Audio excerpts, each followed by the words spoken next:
Au Togo, alors que Faure Gnassingbé semble avoir signé un contrat à durée indéterminée avec le fauteuil présidentiel, ses concitoyens, dans leur majorité écrasante, continuent de tirer le diable par la queue.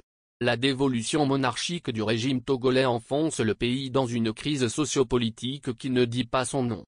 Entre le mirage des balbutiements démocratiques et les années Faure Gnassingbé, il y a une constante, les conditions de vie de la majorité de la population n'ont guère changé. Contrairement à ce que véhicule la communication politique obsessionnelle du régime, la régression socio-économique saute aux yeux. Le correcteur, N°1181, bi-hebdomadaire togolais.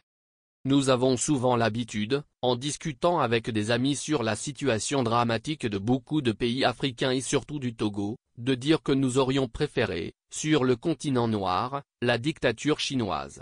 Oui, l'empire du milieu, comme on désigne encore la Chine, n'est pas connu pour être un parangon de démocratie et du respect des droits de l'homme. Mais qui parle encore aujourd'hui de façon insistante de la situation politique en Chine. Deuxième puissance économique au monde, derrière les USA, la Chine est régulièrement à la une de l'actualité grâce à ses prouesses économiques. Qui dit aujourd'hui voiture électrique, pense immédiatement à la Chine qui est devenue depuis au moins 2018 la championne mondiale en la matière. Donc l'exemple chinois montre que sans la démocratie, comme on l'a défini du point de vue occidental, avec alternance régulière au sommet de l'État, avec respect des droits de l'homme et liberté de la presse et d'expression, le développement et la prospérité sont possibles.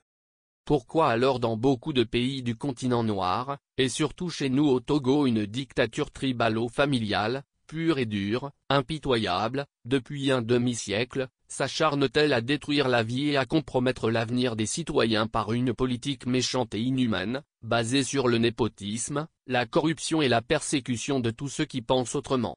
Pourquoi, pour la conservation du pouvoir à tout prix, les autres Togolais sont-ils devenus des ennemis à abattre? La litanie des persécutions d'opposants avec violation des droits de l'homme, le maintien des prisonniers politiques en détention malgré des appels incessants de toutes parts, le pillage en toute impunité des richesses du pays par une minorité, encouragée depuis le sommet de l'État, sont malheureusement là pour montrer que le régime togolais, avec à sa tête Faure Gnassingbé, est très loin d'être comparé au modèle chinois. Ici au Togo il n'y a que dictature et dénuement des populations sans aucun début de développement. Il s'agit d'un régime qui a juré la perte de son peuple et s'y emploie par tous les moyens pour maintenir les Togolais et les Togolaises dans la pauvreté, dans la misère, dans la peur par la terreur, pourvu que Faure Gnassingbé reste à la tête du pays malgré son incompétence, malgré son manque de vision et conséquemment malgré son échec patent sur tous les plans. Si ce n'est la méchanceté, qu'est-ce qui peut expliquer, par exemple, qu'on arrête une Togolaise, chagrinée par la disparition dans des circonstances floues et surtout suspecte de son mari en Afrique du Sud, qui revient au pays et qu'on maintient en prison? En effet, veuve Madame Abega Bertin est arrêtée en juillet dernier à son arrivée à l'aéroport de Lomé, en compagnie de certains membres de sa famille. Luttant contre un cancer, elle serait privée de soins pour soulager son mal. En quoi serait-elle un danger pour le pouvoir de Faure Gnassingbé? Ou existe-t-il d'autres raisons pour sa détention que nous ignorons? Feu Bertin Agba fut un homme d'affaires qui avait du succès. Et en mourant il doit avoir laissé une certaine fortune. Tenterait-on d'empêcher sa veuve et sa suite de disposer de ce qui leur reviendrait de droit? Voilà les quelques questions que suscite l'arrestation et la détention arbitraire, depuis 3 mois, de la veuve Agba Bertin qui, en dehors du volet financier, voudrait certainement organiser des cérémonies traditionnelles pour le repos de l'âme de son défunt mari, comme cela se passe dans presque toutes nos communautés au Togo. Jusqu'à quand Faure Gnassingbé voudrait-il continuer à abuser de son pouvoir en la maintenant en détention, au risque d'une détérioration de son état de santé? La même interrogation est également valable pour le maintien en détention des prisonniers politiques, comme ceux du PNP, de Tigre Révolution, de Jean-Paul Oumalou et surtout de Kpacha Gnassingbé. Faure Gnassingbé devrait cesser de se moquer de ses compatriotes en feignant de jouer au monsieur propre qui donne des leçons de bonne conduite ailleurs, alors qu'il est celui qui en a le plus besoin pour s'occuper des nombreux problèmes qui assaillent les Togolais dans leur vie quotidienne.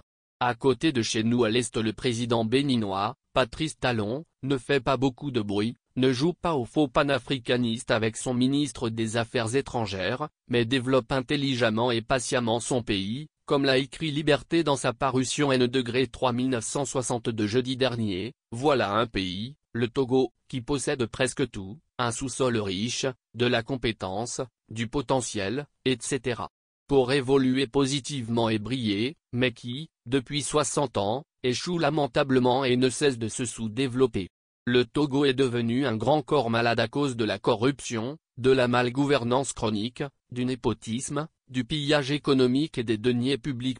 Ce n'est pas Fornia Simbé qui nous démentirait, lui qui affirmait en 2012, qu'une minorité a accaparé tous les biens et richesses du pays et baigne dans les délices de Kapou, pendant que la grande majorité des citoyens pataugent dans une misère indicible. Qu'on ne nous comprenne pas mal. En prenant l'exemple du modèle chinois, nous n'avons aucune intention de faire l'apologie de la dictature. Mais nous voulons tout simplement dire qu'à défaut de la démocratie parfaite, on peut au moins aimer son pays, en être jaloux et le développer, comme le font beaucoup de dirigeants d'autres pays, en Afrique et ailleurs. Au Togo, il n'y a ni démocratie, ni aucune vision pour le pays, donc aucun début de développement. Pour Fornia Simbé et son entourage, ce qui compte c'est le pouvoir et les délices qui en découlent, même s'il faut pour cela continuer à marcher sur les cadavres des Togolais. La vie des nombreux citoyens qui pensent autrement ne compte pas. Et c'est à ça qu'il faudrait mettre fin pour que notre pays redevienne un pays normal.